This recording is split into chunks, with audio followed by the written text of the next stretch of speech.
আপনারা লক্ষ্য করেছেন আমাদের যে প্রধান উপদেষ্টা আছেন উনি একজন বিশ্বখ্যাত ব্যক্তিত্ব। পৃথিবীতে সবচেয়ে প্রভাবশালী যারা রাষ্ট্রনায়ক আছেন বা বিভিন্ন অর্থনৈতিক প্রতিষ্ঠানে বড় বড় কর্মকর্তা আছেন, অনেকে ওনার ব্যক্তিগত বন্ধু, অনেকের সাথে ওনার ব্যক্তিগত পর্যায়ে সম্পর্ক রয়েছে। এই জন্য আমাদের প্রধান উপদেষ্টা আপনারা লক্ষ্য করেছেন উনি দায়িত্ব নেওয়ার পরপরই সংযুক্ত আরব আমিরাতে ফোন করেছেন। সেখানে আমাদের যারা বাংলাদেশি ভাই বোনেরা এই জুলাই গণ অভ্যুত্থানের পক্ষে ভূমিকা রেখেছিল তারা খুব দ্রুত দেশে ফিরে আসতে পেরেছিল, যেটা অকল্পনীয় একটা ব্যাপার ছিল। উনি ওনার মতো করে চেষ্টা করে যাচ্ছেন।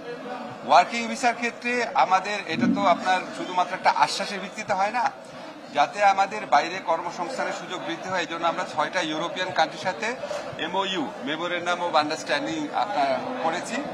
আচ্ছা, আমাদের একটা ট্যালেন্ট প্রজেক্ট আছে, সেই প্রজেক্টের আন্ডারে ইউরোপিয়ান কান্ট্রিগুলোতে লোক পাঠানোর জন্য আমরা স্কিল দেওয়ার চেষ্টা করছি। তবে ভাই এগুলি কিন্তু একটা দীর্ঘমেয়াদী প্রক্রিয়া, বুঝছেন না, এটা খুব স্বল্পমেয়াদী প্রক্রিয়া না। আমরা আশা করি আমরা আমাদের দায়িত্বকালে একটা ভালো সূচনা করে দিব। পরবর্তীকালে পলিটিক্যাল গভর্নমেন্টগুলো আসলে তারা যদি এটা কন্টিনিউ করে তাহলে ইউরোপে আমাদের যে শ্রম বাজার আছে সেটা আরো অনেক সম্প্রসারিত হবে। এটা তো হচ্ছে যে ফ্যাসিস্ট শেখ হাসিনা গভর্নমেন্টের আমলে ওনারা কেন রাজি হয়েছে এটা তো আপনারা বুঝতেই পারছেন, এবং এটা একটা ব্যাপক দুর্নীতির সুযোগ করেছিল। এখন ওনারা যে MOUটা স্বাক্ষর করে গেছে, MOU মানে চুক্তি, এই চুক্তি আমাদের উপর একটা আপনার বোঝার মতো হয়ে দাঁড়িয়েছে। আমরা এটাকে পরিবর্তন করার চেষ্টা